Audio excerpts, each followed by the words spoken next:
way I was living could stop. Serving rocks, knowing the cops is hot when I'm on the block. And I wish my brother would have made bail so I won't have to travel 6 hours to see him in jail. And I wish that my grandmother wasn't sick or that we would just come up on some stacks and hit a lick. And I wish my homies wouldn't have to suffer when the streets get the upper hand on us and we lose a brother. And I wish I could go deep in the zone and lift the spirits of the world with the words within the song. And I wish I could teach a soul to fly, take away the pain out your hands and help you hold them high. And I wish my homie Butch was still alive and on the day of his death we had never took that ride. And I wish that God could protect us from the road so that all the soldiers that were sent overseas come home. And we will never break, though they devastate. We shall motivate and we gotta pray, all we gotta spay. Instead of thinking about who gon' die today, the Lord is gon' help you feel better so you ain't gotta cry today. Sit at the light so low and then we gotta move straight forward cause we right so strong. So when life go wrong, just say a little prayer, get your money, man. Life goes on. Let's go. Yes, I am hopeful for today. Take this music and use it. Let it take you away and be hopeful, hopeful, and he'll make a way. I know it ain't easy, but that's okay, cause we hopeful. I wish that you could show some love instead of hating so much when you see some other people coming up. I wish I could teach the world to sing, write some music and have them tripping off the joy I bring. I wish that we can hold hands, listen instead of dissing lessons from a grown man. And I wish the families that lack but got love, get some stacks, brand new shot in the lap that's on dubs. And I wish we could keep achieving wonders, see the vision of the world through the eyes of Stevie Wonder. You feel me?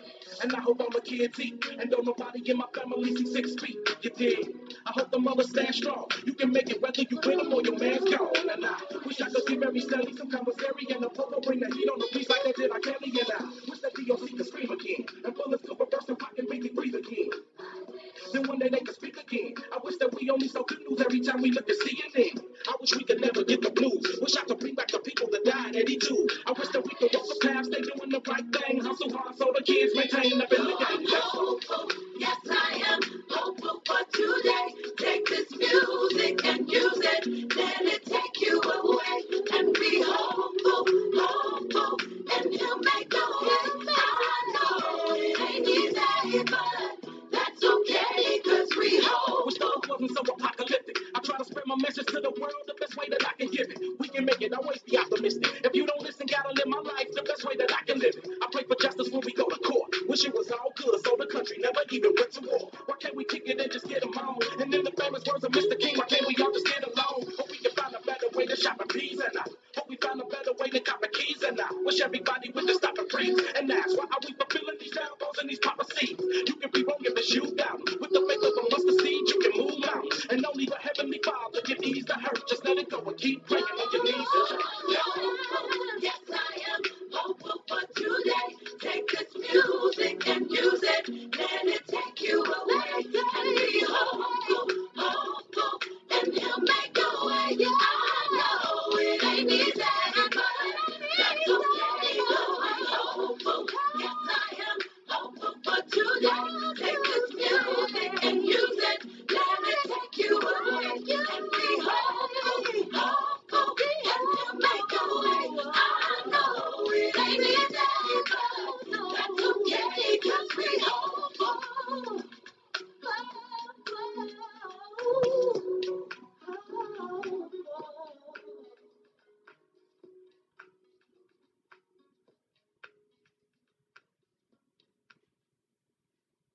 All right, all right, all right, y'all. We have got such a good one today. I'm telling you,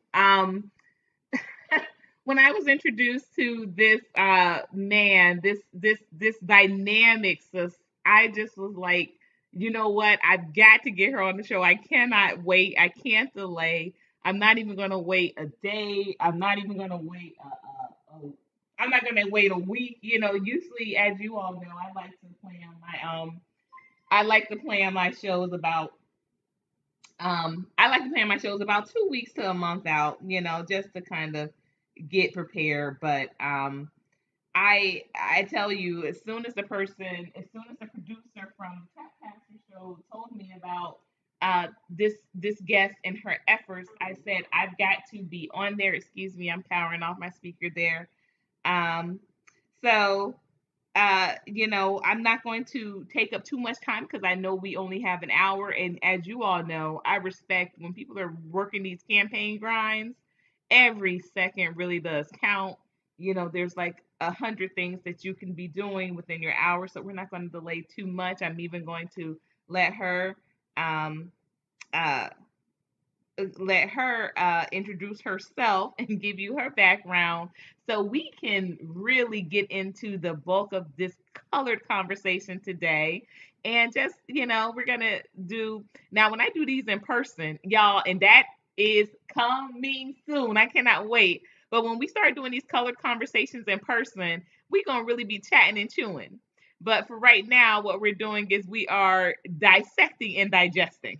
Okay, we're discussing, dissecting, and digesting. But we're going to be doing some discussion today about this movement because if there is no other fitting sister or brother to the F that rent movement, it's definitely reparations because this is, we're into a system of being making up the bulk, the majority of renters in our country directly because of chattel slavery. It became another way for us to be still economically inclusive and into the capitalistic formula by making us renters. We went from slaves to sharecroppers to renters. This is the transition, you all. This is no um this is no rocket science, as I keep telling people. This is not rocket science. This is a direct transition to keep us very much contributing to this uh to the giant being very complicit without having to get any results from it. The results came from saying, well, you have a place to live. Because remember, during slavery, that's also what they used as a somewhat justification. We gave you guys, Christianity. We gave you guys a religion. We gave you guys some civilian, um, took you from being a savage from these other lands to giving you, some good hard earning uh, skill set, you know, labor, and you guys learned how to do all of these other things that you were already doing, building pyramids in your country. But I digress. And we're giving you homes, and we're allowing you to make families that are still our property. So we're going to sell off, or we're going to use for our own entertainment, our own use, our own progression. But we're still allowing you to have these families. And in some of these cases, in most of these cases, it became a breed. These plantations were breeding farms, so we made you um uh, excuse me, y'all. But so we're giving you this opportunity. But the thing of it is that you have a place to stay. We're not giving you proper clothing, but you still have some clothes, and you have some access to some food every now and again. And so, but the bulk of that was we're giving you a place to stay because where else would you stay? And then after, of course, as we know from many of our brothers and sisters have done the research. I'm not going you off of just something that I learned in a textbook. I'm telling you something because of this is what I have read and am still reading right now. And I'll share some of my documents, some of my books, some of what's in my library currently that I'm reading. As we, continue these conversations this month because so much is being. I'm grabbing my little catalog here, y'all. But so much of this research is being debunked, even by our own people. Even by our own people. These they're making uh real kind of disgusting accusations of why it would benefit us for this not to be our history. It's laughable. I know it is. It's laughable. But yes, they are in fact making up these, really weird reasons or rationales of why this is not a part of our history. Okay. And these same folks, they say, you know what, we're not indigenous to here. We're indigenous to here, not Africa. And so what we just need to do now is just get our land. Now I'm for that. I'm for that. I wanna see when that's being successful though. Because I know personally people that uh live on reservations, so to speak, in Florida. And the qualifications and the criteria that I've heard that they have to have for you to in fact be able to declare you being a Native American, indigenous to that particular tribe, it's a long process, and I haven't heard of anyone particularly being successful with that yet.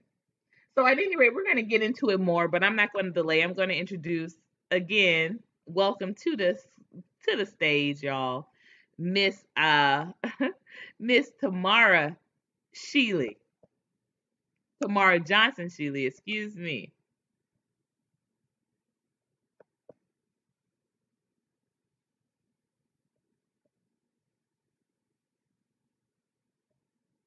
And hello, hello.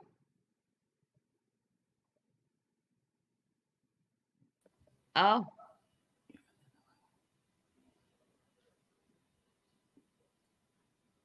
there we go. Have you? Are you? Can you hear me? Hello. I can hear you perfectly. How are you today? I'm so Doing good. excited. How are you? Absolutely. Oh my gosh, just looking really forward to this conversation. So forward. I can't tell you enough. I do usually don my spectacles, but I said people would not be able to tell us apart. So I had to not. Me and these glasses, girl. As the older I have gotten, I cannot not have them. I love them. I love them, and I don't necessarily need them as much as I wear them. I don't need them that much, but I just love them. But I said I can't put them on today because they ain't gonna know who talking to who. So I'm gonna leave mine out for the day. But they're gonna be like, "Oh, Tamara got some red hair now. Oh, what's she doing over there? What's she doing?" I like it. But Oh. again, but that even further confirms that we are in fact sisters. We're into our same hitting the same strides, as my grandmother used to say. We hitting the Mhm. same strides. But I'm not going to delay. I'm going to put myself on mute and cam off while you are sharing your incredible campaign right now, your mission, the motive for the mission, and exactly how we can be involved. Because you said something that I felt in my spirit yesterday. You said, "Well, Courtney, I can't take on too much because I am my campaign. I'm my team. Trust me, sis. I can definitely relate." And my sister Monica, who has just joined the chat as well, we definitely know what it is for that to be a reality. So go Mhm. ahead without any further ado and introduce yourself. And I'm gonna put myself on mute so you won't hear me. I'm still here, but like I said, you just won't hear or see me because I want to make sure that you're coming in crisp and clear to all of our guests here. Yeah, yeah. I'm not used to being on camera alone, so I'd rather you stay with me, but that's okay. I do understand. So I am Tamara Johnson Shealey. For those of you who may not know me, I am a candidate for the United States Senate. I am running, y'all, running strong to primary the Reverend Senator Raphael Warnock. This is not my first run for office. This is not my second run. This is not my third run. This is not my fourth run. This is actually my fifth run for office. I ran for the Georgia State Senate in 2014, 2016, and 2018, right here in the great state of Georgia. This is definitely a calling. I know I don't do this because this is something I like. Politics is not a game that I like to play. I'm definitely called to do what I'm I actually come from the beauty and barber industry, where my background was a salon owner. I owned a salon for 10 years, but I actually did services for 18 years. I love my clients. I loved, servicing them. I love what I was doing. It was my lane. It was my thing. And then in 2013, I got this calling in my spirit to quit. I actually wrote a book about it. The book is called Faith, Purpose, and Politics: Running the Race of My Life. Because in 2013, I got a calling. And, if you're a spiritual person like I am, you'll know that when you get that calling, you have to heed it. I couldn't not do what God was calling me to do in that moment. So I wrote about it. I wrote from the time that, in 2013, where I heard a whisper. It literally was a whisper in my ear for me to quit. And it was for me to quit doing what I so loved to do, had been doing for 18 years. And I listened to God, and I have been on this spiritual journey since 2013. So in 2014 was when he actually told me to run for office. And that is where my political, this part of my political journey began. But I started watching my industry politically, and how I actually got into this politics thing, this political thing. I started watching my industry politically. But those of you that don't know, the hair on your head is political. Your fingernails, it's political. The water you drink, the air you breathe, everything is political. So my industry was very political. I started seeing and, paying attention to what was happening specifically to taxes in our industry. We're double taxed as beauty and barber professionals, which is something most people don't know, that if you own a salon in the beauty and barber industry and you have employees and that employee gets a tip, not only is the salon taxed on that income, the employee is taxed as well. So there's double taxation happening. So I started paying attention to so many aspects, the health and safety concerns of the beauty and barber industry, just so many things I started to pay attention to, which made me pay attention politically to where I live, and, just watching my community. It just literally pulled me in. And then again, when I got the calling in 2013 to quit, and then 2014, God put it in my spirit to run. Y'all, it's been a journey. So I came out of the gate, no name candidate, trusting God, and still trusting him today. So it has been the journey it is supposed to be. I said, okay, God, you want me to run? No name candidate, no money. God said, run. So I ran against a staunch Republican, State Senate District 40. State Senate District 40 is, for those of you here in Georgia, it's all of North DeKalb County, everything Tucker and North, all of North DeKalb, a little bit of Fulton County, and a little bit of Gwinnett County. Came out of the gate, staunch Republican, had owned this district for many years. Red district. God said, run. Okay, God, we're running. No name candidate, no money, and won a primary. I did have a Democratic primary in 2014 and actually won. So that gave me a lot of momentum. Like, okay, this is something that, okay, I can do it. But got to the general election against the sitting incumbent Republican and got 37%. Came back in 2016. That was 2014, that first run. 2016, came back and ran against this man again. 43.8%. Like, okay, God, you want me to run again? I'm being very obedient, trusting God every step of the way. That was 2014, 2016, 2018. That's when I saw the inner workings of party politics, and Democratic operatives saw the opportunity. They knew that this race was going to be a winnable race. You go from 37% to 43.8%. I only needed 7% more to win. It was trending and it was going to happen. Democratic operatives saw that this was a campaign that was going to be won. They thought that I was not the right person, and they ran a white woman against me. Let me say it again. Operatives ran a white woman against me in a primary. And that is when I saw the racism inside of the Democratic Party. I saw the party politics. The infighting was in my face, because this was a district that I had nurtured for the third election cycle consecutively, a race that was going to be won because the district was changing. I'd already done all the legwork. It was going to be a winnable race. She beat me in the primary. And when she beat me in the primary, she went on to hold on to Stacey Abrams' coattail. If y'all remember, Stacey Abrams ran for governor in 2018. So she held on to Stacey Abrams' coattail. And now Sally Harrell, Democrat, sits in the Georgia State Senate off of the work that I had done. She just showed up and was white, and it happened. So it was heartbreaking. It didn't break my spirit, but it broke my heart. And rightfully so, I was angry, and I should have been. So God cooled me off. He sent me back to school. So I went back and I got accepted to law school, got accepted to Emory, and I now hold a Juris Master's degree in law from Emory, which gives me an opportunity to have an overview of different areas of the law. A JD was more specific if I wanted to practice law. I have no interest in practicing and arguing in a courtroom. My goal is to write policy. So it gave me enough legal experience and knowledge to kind of more knowledge than, gave me enough knowledge to navigate different areas of the law. So 2020, God put it in my spirit to run again. I'm like, okay, God. And I didn't see it coming, but in 2020, I got in the race to the United States Senate and was in the jungle primary to replace Kelly Loeffler. If you know how jungle primaries work here in Georgia, all of us are thrown into one pot.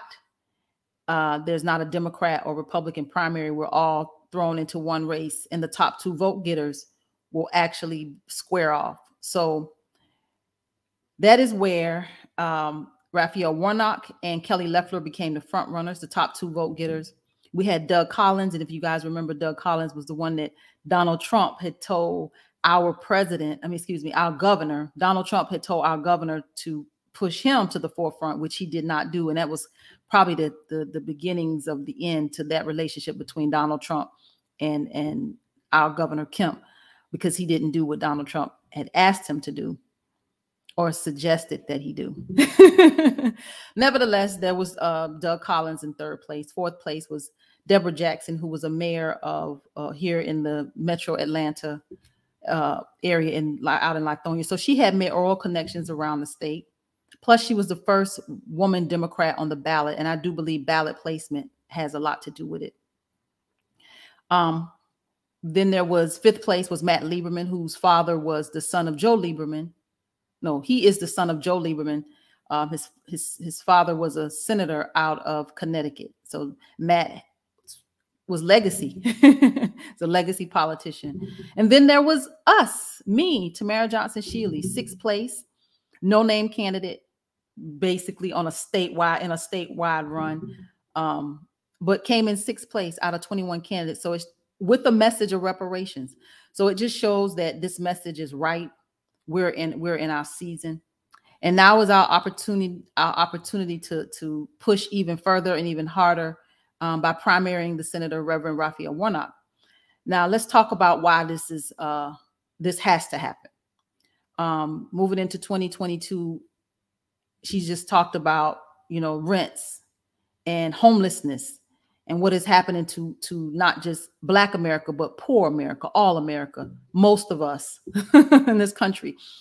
Homelessness is a crisis, and we need people in power to speak boldly to all the issues that affect those of us who are most marginalized.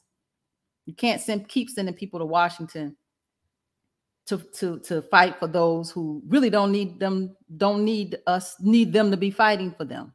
We need it. Those of us who are, marginalized in this country. So primarying the Senator Reverend Raphael Warnock, specifically on the issue for Black America. Let's talk about reparations. There's HR 40 over in the House. For those of you that don't know, HR 40 is the bill that was introduced by John Conyers back in 1989, has been introduced every session since. The man has passed away. Now Sheila Jackson Lee carries this bill. HR 40 is a study of reparations. S40 is over in the Senate. Cory Booker introduced it. This bill mirrors HR 40. It's a study for reparations. The fact that the Reverend Senator Raphael Warnock, who stands in the pulpit of Dr. King, who stands in the legacy of Dr. King, now sits in Washington, but will not and has not signed on to S40, does not speak specifically to the issues of Black America, does not talk Black to us, is not intentional about his work for us. Now, as a legislator, your job is to represent all people, but don't leave out your own people. So it's imperative that we get someone in office that can see the whole picture, and that will be myself, Tamara Johnson Shealey. So I thank you for giving me an opportunity to share my platform and be on the broadcast.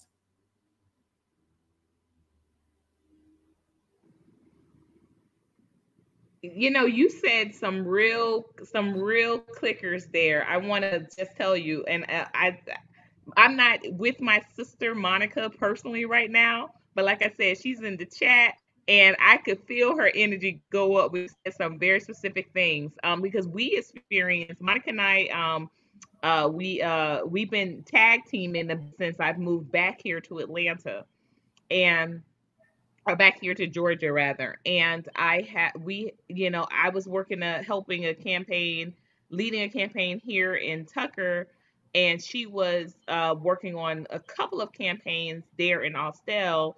And so when you spoke of the Democratic Party bringing in someone to just because they don't want you to be the face of what it is, because they knew what your agenda was, and what platform was, and they don't want that to be overshadowed, to have happen, or to mess up any of the relationships that they've created in regards to, like you said, representing people that don't need the representation.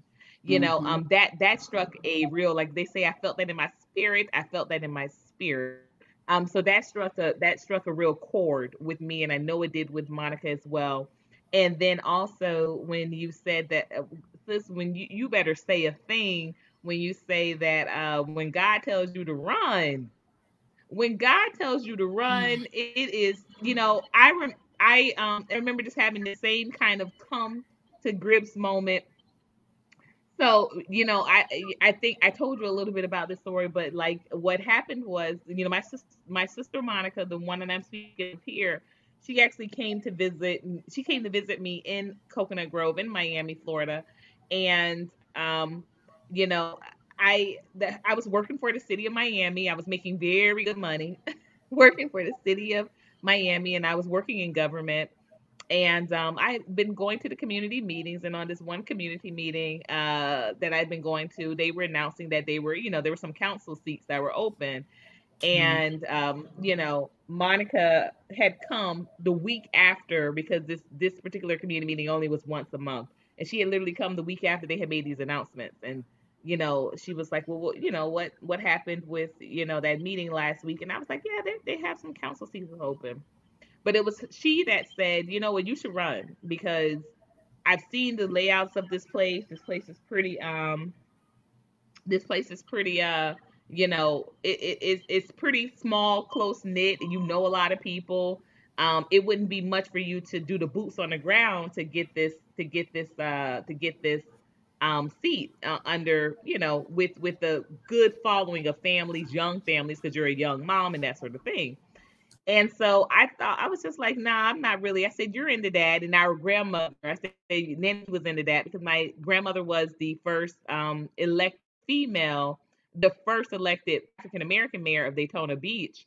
And she was the only to date elected female mayor.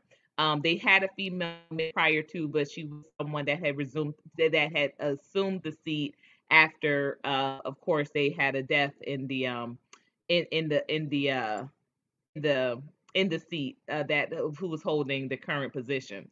So at any rate, I did run, and you like you say, you get to find out the inner politics, and it's not what you would imagine it to be. First of all, there were a lot of assumptions because of the fact that I was running.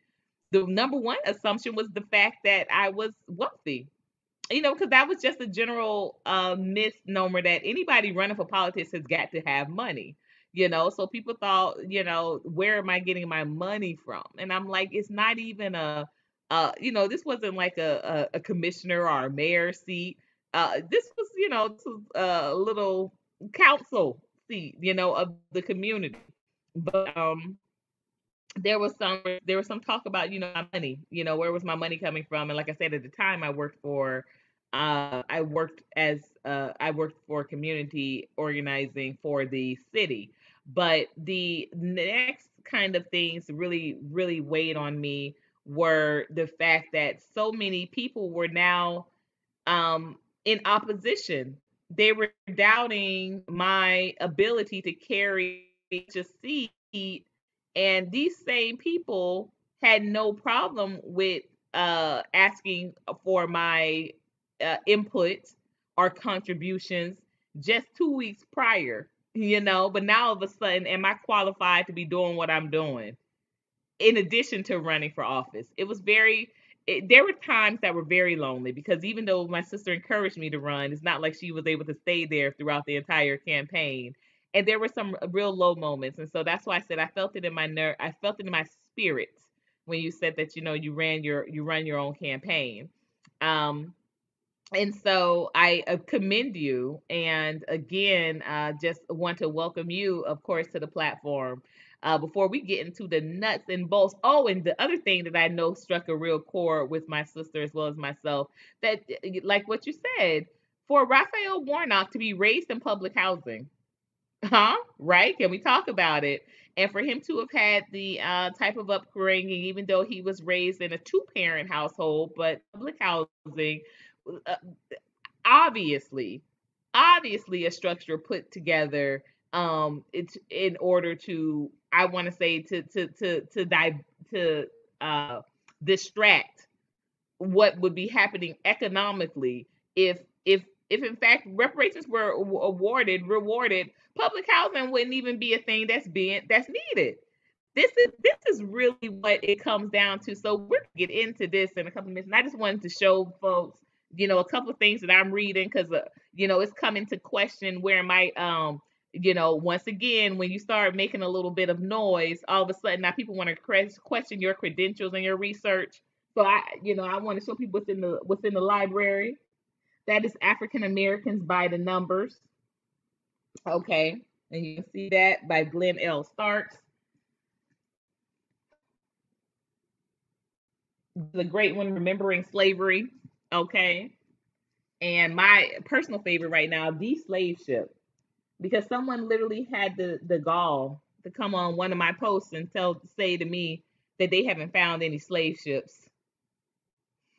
I want to know when y'all became some Jack souls. Please let me know. Please let me know what type of extradition y'all been on in the past decade to be like, they haven't found none. Please let me know. Please let me know, because all of a sudden y'all are experts of something that you have no knowledge of, but you're an expert now, and you don't realize how I won't say detrimental, because I'm not going to give you that much power, but you have no idea how just ridiculous it is for you to be challenging something that it was a direct, and I don't mean, it was a trickle down, but it's a direct effect of where your life is today. Let's talk about it. So let's get into it. I cannot wait. Okay, Siobhan Allen is here in the room. Thank you so much for tuning on in, Miss Siobhan. And Monica says, great job, Tamara. Absolutely. And she also says public housing was a safety net. Absolutely, absolutely. Now Cooking with Sir wanna did ask, and I'm gonna put this question on the screen here. Were there any black on the same ballot with similar views? So I guess that would be for any of the races. I don't know, because she ran quite a few. So it looks like for the first two there wasn't, but I'm going to let you answer that, Tamara. I'm going to just mute myself. I'm still here on camera with you. I'm just going to mute myself so you can answer that question. But there it is, right? Says, was there other Black females on the same ballot with any similar views? I think as Democrats in this, I'm going to speak specifically to the U.S. Senate race in 2020. The other races, no. But the race in 2020, I think as Democrats, we all pretty much stand on the same platform, healthcare, education, we all stand, together with certain issues. But I was the only candidate that spoke about reparations. So that would be the difference between me and all of the other candidates, is that I was the only one that was talking about reparations.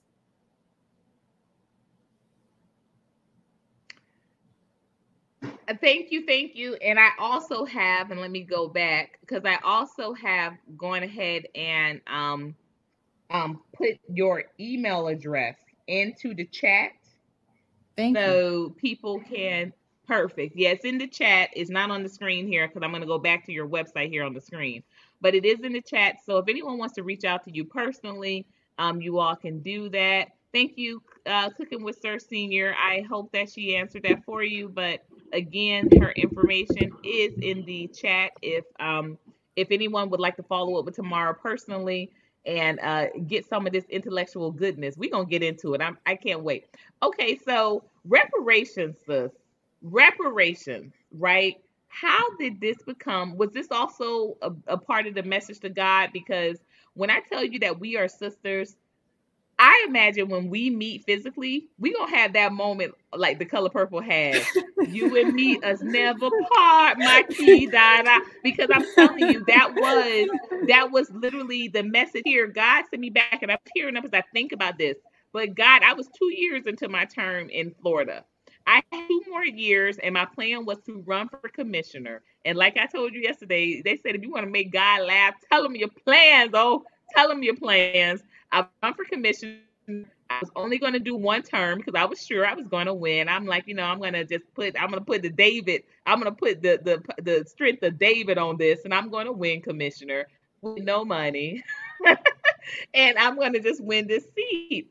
And I had been talking to advisors and all, and they were just saying how much I literally probably had to have to win. And I would be nodding when I was talking and knowing fully. I'm like, I ain't got that type of money, but I'm nodding like, yes, understand. But my plan was to win the commissioner seat, do 1 term. You can, of course, serve 2 terms as commissioner, but I planned on doing 1 term, and I planned on moving back. That was my plan. When COVID struck, like I said, I was 2 years into my seat. I had 2 more years to go. When COVID struck, before the shutdown happened, literally the week before, my daughter, the first week of January, my daughter got sick. And I was in we were in the hospital with her for a whole week. She came down with pre-pneumonia, and she had a really severe asthma attack. So we were in the hospital a whole week. And I said to God, God, if you just let me sit still. Tamara, I said, God, if you just let me sit still, I'll do well. I said, I don't want to have to go back to work. I said that. I'm tearing up as I say that because I said that.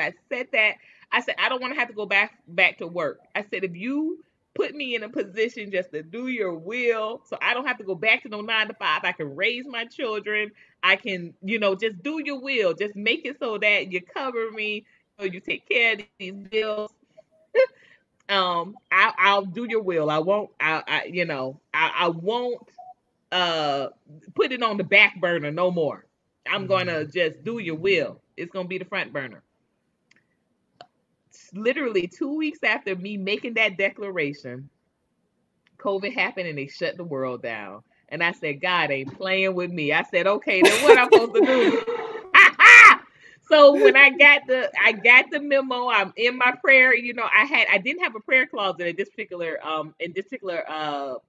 stayed in a condo building. So in this particular condo building, we had a 2-1. I didn't have a walk-in closet or anything, but I had a prayer space. And so I was in the prayer space doing my work one morning, doing my little prayer journaling, and God started putting Atlanta back on my radar. And I said, that's not, I said, I'm going to Africa, God. I literally said this out loud tomorrow. I said, Africa, not Atlanta, Africa. That's where I'm going to. I'm not not going back. I said I like Atlanta. I loved Atlanta. I used to live in Atlanta, but I don't want to go back there. I just want to go to Africa, guys. Say like I told you, okay? Like I told you, because literally everything literally kept popping up Atlanta. And I mean, I made this decision. I didn't make the decision; it was made for me. But I acted on the decision so out of the that even my sister Monica, who is in this chat, she didn't believe I was coming, because I was just like, yeah, I'm moving back next week. I'll be there in about give me about another week or so. And so every day she'd be like, you left yet? Like, for real, for real. So that's literally was it. And when I got back to Georgia, as I like to say Georgia, when I got back to Georgia, within 2 weeks, I found myself being employed by the woman who was running for county commissioner. And reparations has been on my heart and mind. I mean, since I was a teen. I was a teen, and I'm far from it now, y'all. I'm a teen mom right now. I have a teenager, but it never was something that was very it wasn't a fairy tale to me. And I know, if you all listen to this play black, you heard me play Hopeful by Twista and Faith Evans, and I love that song. But it's not because I feel like this is a fairy tale, or we just we're being hopeful, absolutely, but we're having faith. And we know that faith is what? Faith is belief in things unseen, okay? But we're walking in it. But tell me, how did reparations come on your spirit, and what are the three most things that have been really kind of surprising that you have found since taking this mission on your back, Tamara? Well, when I got into the race in 2020, the year prior, 2019, I was a part of the ADOS movement. I came through the movement, and that's where I got a lot of my teachings and just understanding the plight of Black America. And what hit me was the things that we go through as a people. It hit me that it's not our fault. You know, this is not something that I did. It's not something that you did. It's not something our parents did. These things that have happened to us have been generational. You know, these atrocities have been have been cumulative, you know, and I didn't understand. You know, I bought a home before my mother, you know, and I remember like growing up and my aunt telling me stories, who's in her 70s, about growing up in the quarters. You know, I remember my uncle riding on the back of his pickup truck, and we lived on one side of the highway and the white people lived on the other side of the highway. And we lived, you know, I remember they had an outhouse. You know, I remember my family not wearing shoes. It's like so many things about my life never made sense to me. And then I look across the highway, and these white people have big, beautiful brick homes, beautiful yard, you know, and we living like this and they living like that. I'm like, wow. And as a kid, I knew there was something not right. I just didn't understand it. But when I came through this ADOS movement in 2019, that's where I understood that, you know, white America has 10 times the wealth of Black America. 10 times the wealth. That wealth is started with slavery all the way through Jim Crow and all the systemic atrocities that have happened to us. This is why we're where we are. And every generation starts on the bottom. Like my mother started on the bottom. I started on the bottom. My children are starting on the bottom. It's systemic, and it's generational, and it was bigger than me. And that's when I understood what reparations was and why white America has to atone for what they've done to us. Like you're going to have to fix this. We did not do this to ourselves. We built this whole damn country. Y'all got everything you got off free labor off the backs of my ancestors. And to this day, our people still can't catch a break. We still are on the bottom. We're 13% of this population, but we only have 2.6% of this nation's wealth. We broke. That wealth is concentrated. Athletes, entertainers. We broke. The rest of us, we are broke. So if America is not intentional about our repair and our redress, the data shows that by 2053, that Black America will be a permanent undercast in this country. And we're not even a caste system, but hell, we're about to be. We're gonna be at a place where we will never come out of. we will permanently be on the bottom.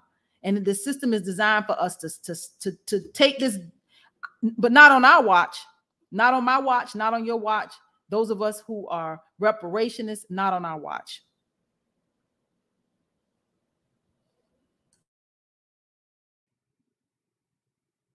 Reparation is absolutely. And where can we get those awesome shirts? I see you rocking those reparation gear. And I do have a couple of questions about some people that you have connected with in regards to the ADOS movement. So I'm definitely loving this convo, and again appreciating you for taking the time to have the discussion today, because I promise you, I feel like, we talked for a little bit yesterday and it just wasn't even enough. I just cannot wait to physically meet you, to hug you, to touch, just touch skin to skin, some energy, and absolutely. And anybody knows me, I'm not a big hugger. Oh, I have to hug you to mean it. Okay. I used to tell my mom growing up, hugging is for cops and kids, and I'm neither one of them. So I'm not gonna give no family members no hug. But I'm telling you, if I'm offering you a hug, that's a form of currency, literally, because the electricity goes through. But I can't wait, because I really feel like, tomorrow, once we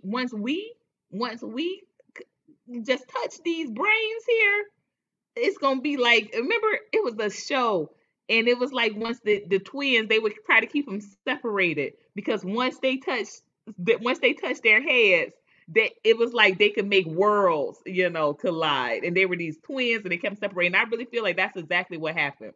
I'm telling you, from even just looking at you, your mannerisms, your facials, that caption that you had yesterday on Instagram, you were like, caption this, and I said that look says no more play in GA, because that's my look, sis. Like, I'm over it. We done. You are not going to continue to talk to us. Like, first of all, like you said, for us not to have even 3% of the nation's wealth, but are responsible for 80% of this is ridiculous. Like I was telling the guest yesterday, I was the glow yesterday, and y'all put those glowers up if y'all know we talking real in here today.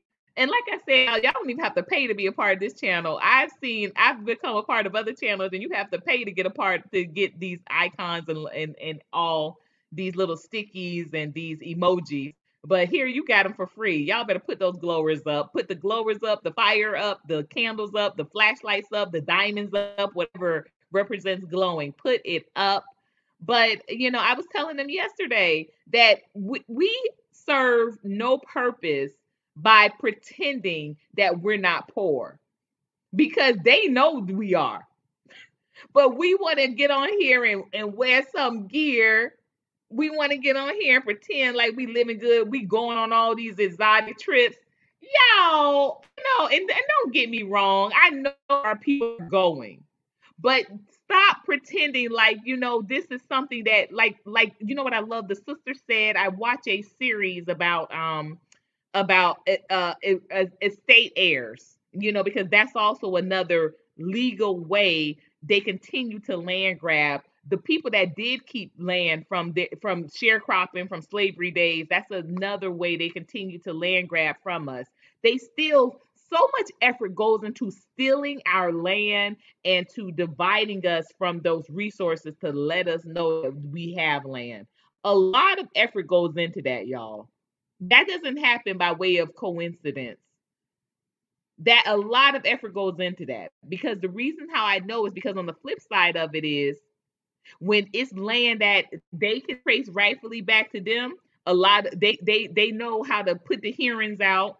They all of a sudden know who to contact. They know the person that was, they know the estates to reach out to say, hey, so and so, this might be, your property. Your name is linked to this property. They know who to contact. So you can't tell me that on the other side of that, oh, we tried to contact these people and tell them that they got all this land that's up for estate sale, but it just didn't show up. So we had to just divvy off the land and give it back to the people that owned them. This is how it's done. But we want to pretend like, we're having these exotic, trips all the time. We're having these elaborate baby showers, and we might be doing some of that, but let me tell you, you're doing it and you're putting together a couple of your paychecks to do it. You know, you're not doing this on no weekly basis, but let me tell you, they literally are, they're able to be some world travelers. I had a friend. I had a friend when I was in high school. She was gone for a year, and we came back, and we said, well, we thought just switched another school. She said, no, my family just sent me to Europe for the year. I really got tired of it. And I mean, these people weren't no rich people. But they, she said, we have a fam. We had, my dad has a cousin in France, and so I just went to live with her for the year, telling us. And then it was another one, Australia. I mean, these were not unusual stories, and these were white people. I still haven't, I've met maybe one or two in my adult life, black people that, this was the case, and it might have been someone from Africa, and they've gone off to live with a distant relative in Africa. Or I remember it was a young lady when I was in college, Jamaica, went ahead and left, FAMU just to go, live in Jamaica with a distant relative to help them with some property and that sort of thing. But the things that we regard as, this is extravagant, this is regular for them. And the reason why it's regular is because they're in our pockets. And even let's move it forward conversation. The way that they can even afford that is from stealing from us. And guess what? When we buy those trips, guess what we put it back into? Because last time it's not no Black Airlines. And don't give me any no rub about old Southwest. Don't give me that. And what we also started to do. And that's another thing that I really can't, I can never understand the way people say, oh, well, so-and-so, this is the official whatever for Black people. How can this be the official forever for Black people and Black people don't own a thing of it? I mean, these are hard. These are real conversations we need to be having. I said, well, you can't be the highest in the room and the most insecure at the same time, y'all. We can't be all, we are, hey, we're taking these trips and we're investing in this estate property. There's a couple of channels right here on YouTube, and I'm not going to call none out today, but because I'm not going to drag you into that tomorrow. On my own time, I will blast them out, but I'm not going to drag you into that. I ain't going to be one type of friend. Yeah, girl, let's get up here. Yeah, I'm dragging you into a fight you weren't planning for. But there are a couple of YouTube channels out here. They're very, y'all do this with your money and invest this. And I'm not saying it's not great to have these conversations, but it's real easy to tell that you're talking about all of this great wealth that you have and how you've been pulling, you've been moving your money around and you're doing this and doing that, but you're sitting in the basement of your mom's house, sis. That's why you're able to do this and do that. You don't have any children, sis. You haven't really been out here having to put it together. So you can live in kind of this illusion. So with the ADOS movement, though, I want to talk about that because I love that you mentioned that. And for all of you all who do not know, who may be watching the channel right now or watching this Play Black or in the chat, ADOS is it's American descendants of slaves, right? Chattel slaves, correct? And so with Let me unmute. I was trying to unmute. So it stands for the American Descendants of Slavery. Yes. I'm no longer affiliated with the movement. I came through the movement and I always pay homage to where I got my start, but I'm not affiliated with the movement. Got it. So, but do you still follow Yvette Carnell and Tone? Do you still follow their I guess their media? Do you still follow any of their media is still out there? I never followed their media. I came through the movement respectfully through the local chapter here in Atlanta, but I Got never you. got affiliate. I never got close to the leadership at all. Got you. Got you. Got you. Okay. Because one of my questions was, well, but I guess it's still prevalent because, like you said, you came through the movement. One of my questions to you is that I'm sure you have heard the smatterings of disputes about the ADOS movement, but these disputes are people saying that we are not, we didn't come from Africa, right? And I'm trying to say this with a straight face because I don't like to my son says it's mocking. I don't like to mock people. But people, there's a movement of people that are saying that it is it's a lot of us can track that we didn't come from Africa, that we are in fact indigenous to America. Mhm. Where do you think that falls in regards to the slavery, the reparations movement, and the slave history or slave narrative? Because these people are Well, saying they were never slaves. just for clarity, reparations is for the descendants of chattel slavery. Those of us who can trace our lineage in this country back to slavery, that is the justice claim, and that is who should be paid any actual reparations. Anybody that can, they're indigenous to the land. I'm not, that's their lineage. Um, that's not what this reparations justice claim is all about. So I try not to get into those kind of back and forth, because my job and my mission is to get to Congress. And when I get to Congress, my goal is to create the reparations administration, which is akin to the VA, the Social Security Administration, the same way we have federal agencies to house the specifics to veterans, the same way we have the Social Security Administration for the elderly and children, and what Social Security is used for. We need a whole administration, we need a whole agency, and that is my goal, is to create the reparations administration, someplace where they will know who we are, because we first have to be defined in the law, some sort of registry that says I'm a descendant, you're a descendant, she's a descendant, a registry that shows who we are, and make sure that those needs specific to those of us who are descendants of chattel slavery are met, and whatever those needs are, including cutting the check. Including cutting the check. Somebody put that in the chat, please. Including quote cutting the check unquote. Let's talk about that check talk, because unfortunately, that check talk was what did Reverend Dr. Martin Luther King in. But I would love to delve into that just a little bit of how when we talk about the check, that's when all of a sudden we become a bit of public enemy number one. And y'all, we are, if you all just joined the chat, I'm sorry you're coming in on the end of it. We are live and direct. The candidate here in Georgia for Congress, no, for state, correct? Or what is U.S. the Senate, official Congress. title of your candidacy? U.S. Senate. U.S. Senate, Congress, correct. Mhm. And this is her website. It's right there on the screen, tamaraforgeorgia.com.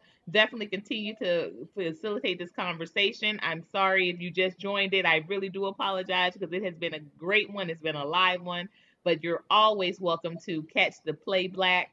But yes, if you wouldn't mind, talk to us about why cutting that check is so difficult for the American people to do. Why is that, when we can see that they have the money as they did with COVID?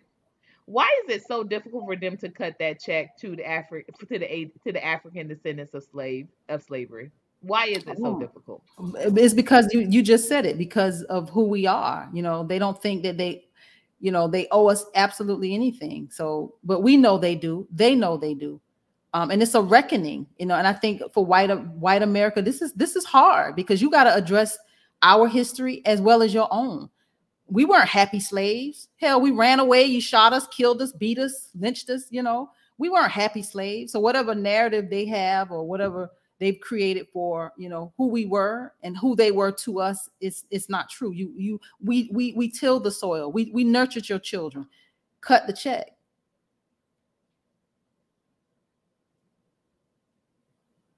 And I would also like to add, if you will, thank you, Tamara. I would also like to add, I think a big reason why the nation in a whole, in the collective, I'm not trying to say, because of course, I'm sure you have friends of the movement that are white.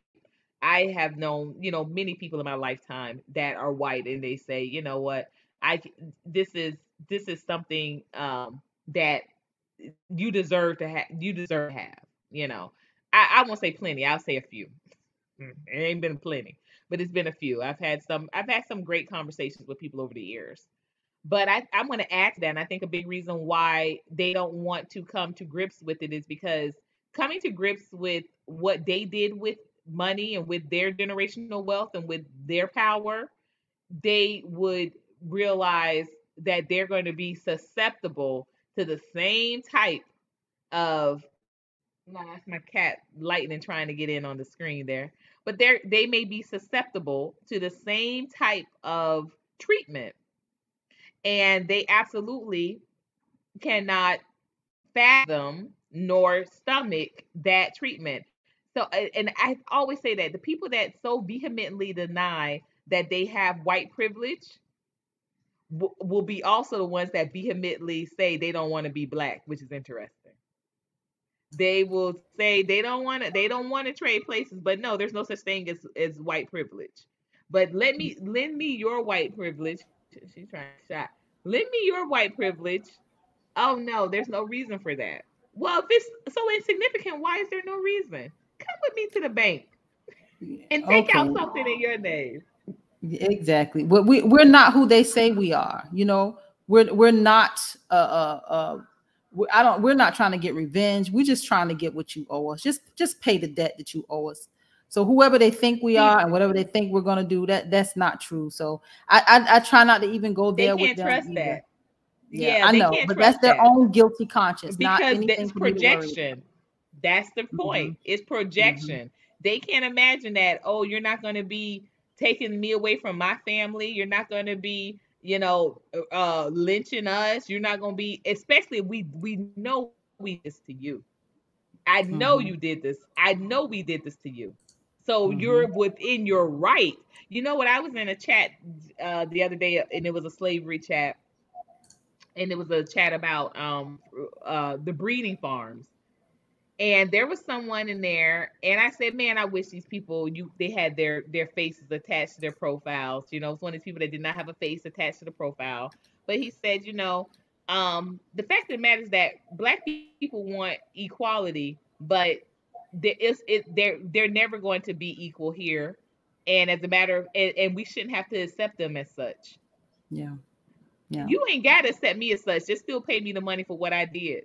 When Yeah. you pay your maid every week, you ain't saying that she's equal to living in where she's cleaned up, but you still got to give her pay.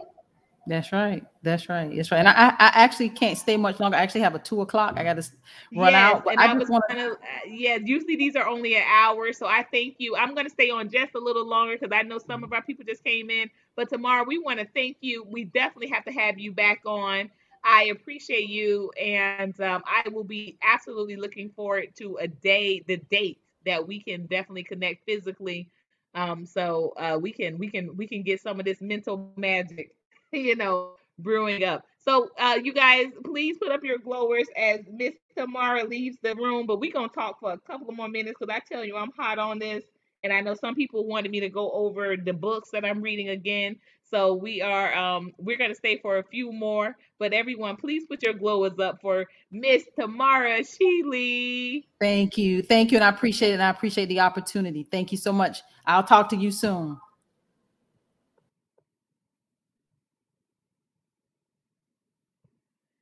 So okay, y'all, we gonna get into it just a little bit. And if anybody else would like to come up and join, I'm gonna stick on for probably about another 30 minutes. I have a 3 o'clock and a 4 o'clock to get onto, but I'll be on for about another 30 minutes on this live. But I want to go over the books again. This is African Americans by the Numbers. You see there, and that is by Glenn L. Starks. Okay, let me tell you, I've been getting some incredible knowledge from sticking the head in the book. Look at what I just flipped to. Employment. Employment. Okay?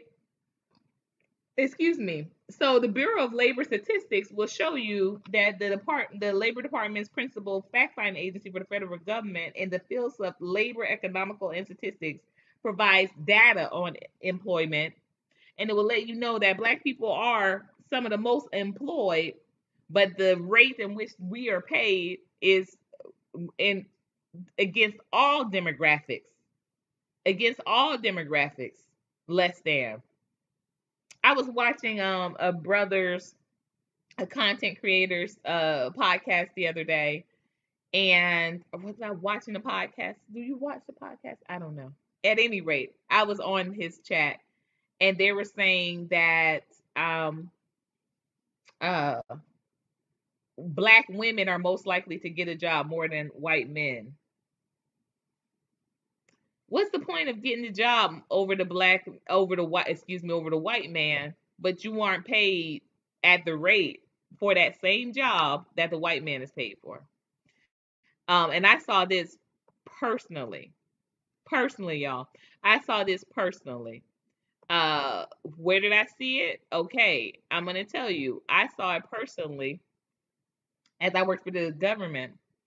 There was this gentleman who would not assume a particular job until he was making more than the lawyer for this particular for our particular administration, within in our office. And the lawyer was a Black woman. She was Jamaican, wasn't Black, but she was Jamaican. Because when I say Black, I always think of African American, but she was Jamaican. But she was a Black woman, just Black Jamaican woman. And I always thought that very interesting that, a couple of times I went to lunch with her, and she just, she was unbothered. She was just like, well, as long as I'm getting, and I don't have a Jamaican accent, so I can't really do it that well. I can't do it justice. But she was like, as long as I'm getting what I'm getting, I'm not worried about the fact of someone else getting, what they're getting. Um, and she struck up quite a friendship with him, and they were always, cute, and you know, um, they became like a little bit of a office kind of, they were like an office couple, so to speak. She was a married woman, beautiful, beautiful husband, beautiful family. She was pregnant actually. On my way out, she was actually pregnant. Y'all said that I would see that baby. I ain't never see that baby, y'all, but I assumed that it was her husband's baby. Don't get me started. Don't get me messy. Don't get me started no drama over here. But I just I remember just that conversation, and she was just like so over it. Like she was just like, well, whatever. And I remember our relationship changed after I think the second time we went out, because I could really see what people always said, that I didn't see this prior to me working within, because this was the first time I was working kind of in such close quarters but there is an air that I will say, I'm going to say honestly, there's an air that Jamaican people have in regards to their status and in regards to Black Americans. And she just, the way she kind of greeted this whole conversation, and it wasn't about like, oh, I'm not going to be into drama. It was just like, that may bother you, but it doesn't bother me. And the thing of it is that, like what Wisdom said earlier, until it bothers all of us, it is, we are going to be, we're too divided on this. Until it bothers all of us, we're not going to be able to do much with it. Because here I was telling, my then director, you should tell him, that shouldn't be his deciding factor, because my then director was also African American. I say you should bring, we already had people there in the fold of the office. I say you should just bring this person up to another position, and then tell him he's going to just take on the roles of this other guy. He's not going to take on the roles of this, because the reason why he was doing this was because of the fact that he wanted to assure that he was getting paid more than this black woman. It was really no other reason, because he didn't do more work. He didn't because I worked with him in a previous office. He wasn't petitioning to do more work. He was just petitioning to get more pay.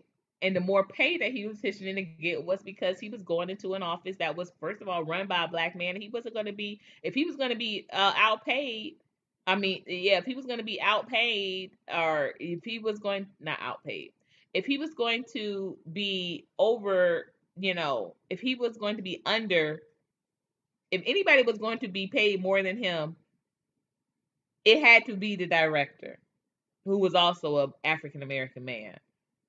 He wasn't going to come over there and be over, underpaid next to a sister or another brother. And I told him that. I told my director, I said, I bet if you were white, if she was white, he would have no problem. He would have been here, because it was a great position, and the fact of what they were going to pay him for the work that would be required of him just really didn't make no sense. Hey, Guy, how are you? Um, but she wouldn't, and she was a lawyer, like I said. So we started out very friendly, because my ex-husband was a lawyer, and I've always loved lawyers, y'all. So that's just been me. And so, we started out very friendly when she joined, because she actually, even though she had started with, we had met her prior to him coming on board. Her official onboarding process didn't start, or she didn't officially start working in the office.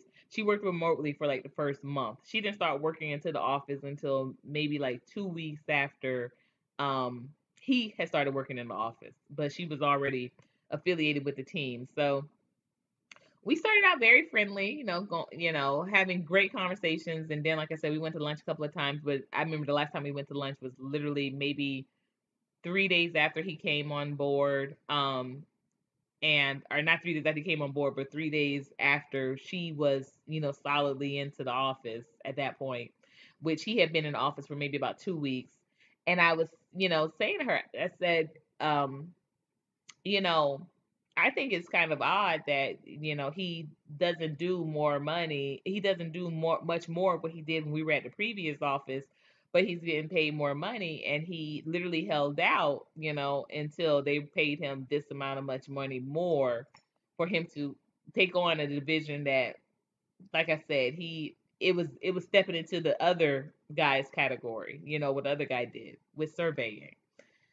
And, she was just like, oh, well, it doesn't matter to me as long as, I'm getting my pay, as long as I'm getting my pay. And I'm like, it's really not about that, sis. It's about the principle of everything, right? It's not about your. Mm-hmm. Um, what are my thoughts about Larry Elder? I have not done a deep dive. I've just been reading, headlines, and I did listen to Yvette Carnell yesterday. But I haven't done a deep dive yet. But y'all, I think that really honestly right now what we need to get on are those blockers. As a people, we've got to get those on. Hey Snuggles, welcome. We've got to get blockers on. And anyone that is just like I said, the same thing with these people that are saying they are indigenous to the country. They never went through slavery. Okay, then this ain't for y'all. Don't be looking around here when it's time for these checks to be cut either. Y'all go and try to get some reservation properties and try to get on some reservations. Like I said, I know what that process looks like, and it's no joke. Now they had the $5 Indians back when they were doling out the land, but they don't have that as an equivalent for y'all Negroes that think y'all so indigenous. So I'd love to see it. I'd applaud you for it. But I've seen somebody try to go through that process, and he's when we stopped communicating at this point, it had already been about 4 years. getting all of his documentation in order. He had pictures with his grandma, long hair, you know. He had his pictures. He had some family tree information. We stopped talking, and by the time we stopped talking, it had been about 4 years of him going through the process of being declared indigenous, so that he would have access to some land that was in a reservation in Florida.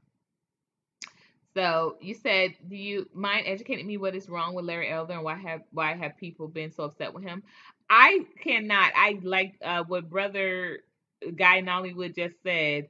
He's running for governor, and he is basically saying that more the onus that basically there was a lot more loss for. It was the same thing where they got the first 40 acres and a mule. They had that rescinded because they were saying that they lost so much when America decided that black people should be rewarded this property and this things, that it put them in basically like a upside down situation, and therefore they literally took the what was rewarded during the 40 acres and a mule, and they gave it back to the original owners, slave owners. These are facts, and this is our history. But yeah, you can definitely, if you would like, get up with Guy Nollywood. He might have some more information for you. Like I said, I haven't done a deep dive, and I'm not interested in doing a deep dive at this point, to tell you the truth. I am just 100% focused on moving forward with this fuck that rent movement, and showing that reparations can be paid out through housing. I mean, some people can, still, as Tamara said, I think it can be done from from a couple of different avenues.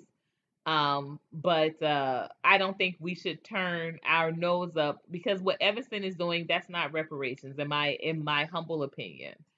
And so when I say housing, they think, oh, it's going to be like that, like it's going to be like, a tax credit, or it's going to be, a down payment. Mm-mm. When I say housing, I mean complete land property. Like, we literally go the same way they would go through and look at, oh, what so and so got, and we want it.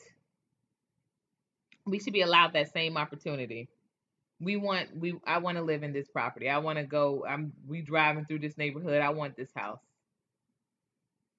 and there would be a negotiation to talk with that family, and give them a certain amount of weeks that they have to get out of that house, and they have a certain amount of money that they will pay them out to get out of that house, and my family move on in that house, and America needs to be footing the bill. They need to be footing the bill. Absolutely. That was actually not Abraham Lincoln. That was Abraham Lincoln who came after him. That was actually the president um who came in after Abraham Lincoln.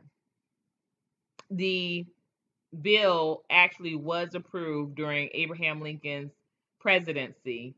When he was assassinated, literally 2 weeks later, they rolled out this that rescinded that. Okay, let's say every situation we find ourselves in right now is laced with an abundance of opportunities. Absolutely. Let me put that up.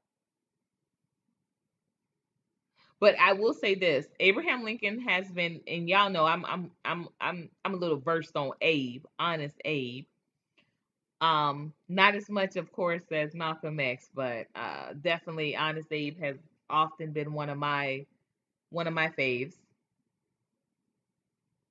And he said something that was very controversial. He said that black people would never be considered equal here in America.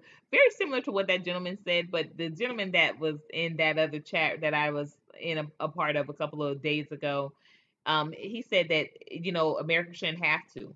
They shouldn't have to respect black people as equals.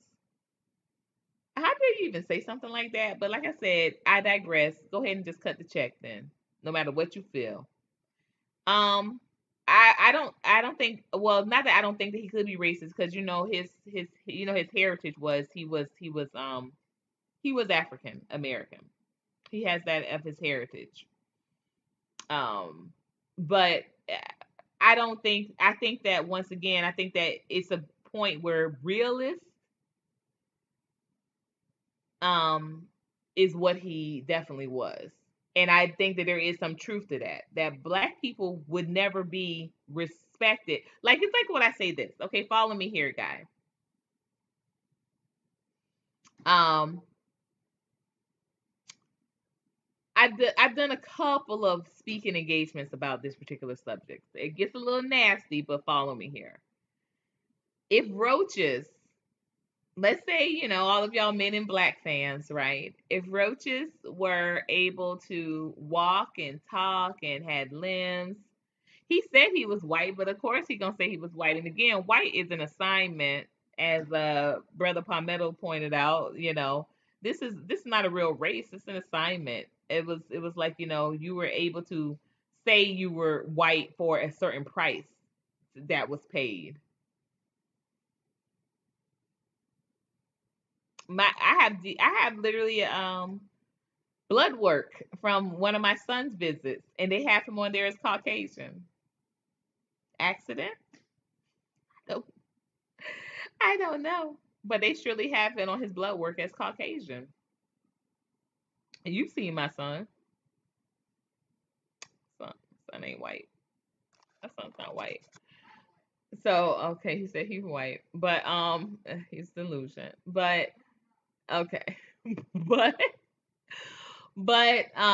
so I'm not gonna hold to that. But what I am gonna say, like I said, I think that he was a realist when it came to that. I think if you think about it, like, let's think about all the things that you have done to kill some roaches in your lifetime. In your lifetime.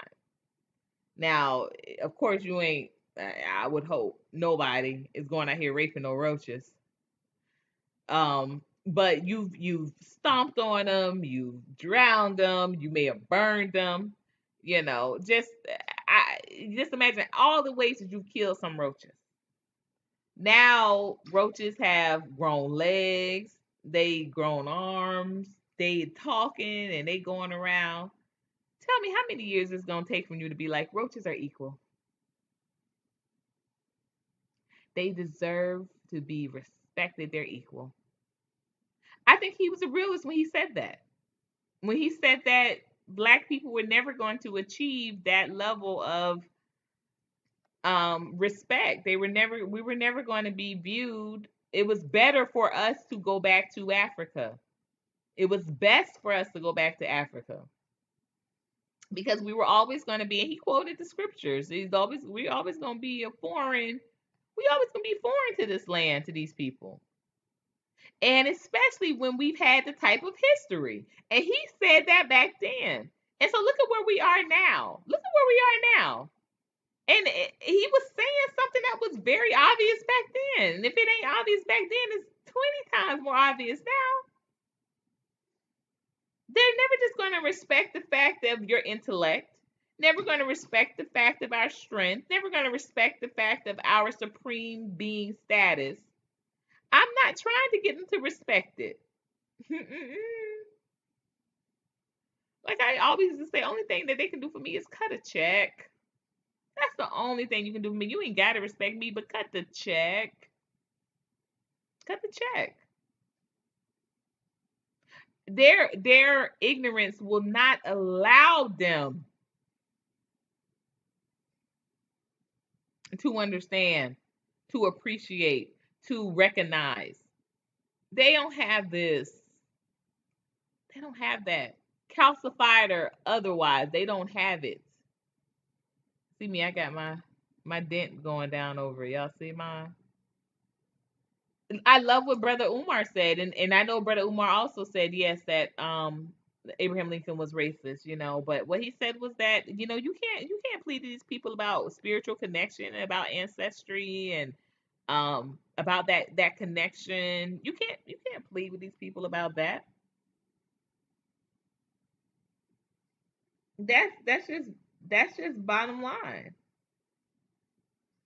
So what I look like trying to show them and prove to them that I'm worthy. Don't have to. I think that's what a bit of our problem has been, trying to convince them of our worth of the pay. They always gonna remain oblivious to it because it does not benefit them to admit that. But what is visible, what is tangible, is looking around. That's why let me tell you, that's why there's always such a there should always be a big pushback when they're trying to destroy these old or historical landmarks, you know. Like, here in Georgia, with Stone Mountain. Instead of renaming it, there was a big group that was pushing for them just to, close the park and um literally try to blow up this mountain in Stone Mountain because it does have such a racist history. But my thing is, now I'm not talking about statues, y'all. Don't get me wrong. Yeah, pull those shits down. But that's not reparations. Going around and pulling down these statues of, these famous racist race mongers, that's not reparations. But like I said, what is the fact that they still have plenty of homes, plantation homes built by us that we never owned, could never own, couldn't even stay in. That's tangible. That's real, and that's there. So you don't have to sit up here and say, "Oh, I deserve to be respected for my intellect," and you can say, "Oh, I'm not as smart as y'all." You can say whatever. I'm not as smart as y'all. I'm not as beautiful as y'all. I'm not whatever, whatever. But you cannot dispute the fact that we built these properties and have not gotten any um we have not gotten any compensation for those properties that we built. Even if you're gonna say that didn't do anything as far as to create generational wealth, and we know that's a lie. Having free housing that you didn't even labor on, and this has been, these properties are literally passed down generations wise, from generation to generation. Like I said, I'm here in Georgia where they're very prevalent. South Carolina is another place where they're prevalent. North Carolina, another place where they're prevalent. Mississippi, some Texas, but most of the registered plantations are in the southeast area: Louisiana, North Carolina, South Carolina, Georgia. So we can see this. You can see this example of wealth, because that's what big houses were. That's what plantations were. And y'all know that's what I'm on. That's what I'm on the move and doing right now. Finalizing a purchase for a former plantation. And y'all can see with that Cash App link, if you want to support me in that endeavor and that effort, please do not hesitate to contribute anything you can to that. It is definitely appreciated. I don't care what they said about Barack Obama being our reparations. It sure wasn't mine. It wasn't never, not one time Barack Obama ever showed up and said, I want to give you some of this check from these book sales, from these speaking engagements. Never, not one time. Never, not one. Though I did, of course, work for the city of Miami during President Obama's both of his terms. I worked for the city, so trickle down government. I don't know. I don't know, maybe. But that wasn't the way I saw it. But yes, it is 2:30. I'm going to be wrapping up here. You all, again, if you want to hear any more information about my pursuit of purchasing a former plantation, you want to hear anything about Tamara for Georgia, I'm going to put her back up here. If you want to hear anything about, please reach out to me personally. Y'all know I am a direct contact type of person. I really am. I do not mind having a conversation beyond the boards. If you ever would like me to come and speak to your group, whether it is live or whether it is on a live, or whether it is a private Zoom, y'all know I have private brunches all the time. I do a brunch over, a Beyond the Boards brunch where we do this on Zoom, and I talk about reading community budgets. I talk about reading community agendas. If you are going to take the route of becoming an elected official, you are going to need to know how to navigate that scene in order to make that the most effective term possible. So, if any of you all are interested in running for office in your respective cities or states, I definitely do offer up my service or link you to people locally in your city that have that as an also option. Wow, thank you so much. Thank you so much, Wisdom. I appreciate you, brother. I absolutely do. Um, and like I said, thank you all for your support just with being here this afternoon. um you know I do not get the chance these days to do a lot of afternoon lives, so when I do one, I appreciate you all pulling up and being a part, because yes, organizing this purchase has not been really easy, but they always say that nothing good coming from something that is really easy, right? So if it's worth having, then it's going to be some push, it's going to be some pull, it's going to be some but I'm definitely very, as the song said in the beginning, hopeful that we will be able to move into our property very soon. And with that being said, I want to thank you all for being a part of this colored conversation. And until next time, y'all know what to do. Keep it colored and keep glowing on.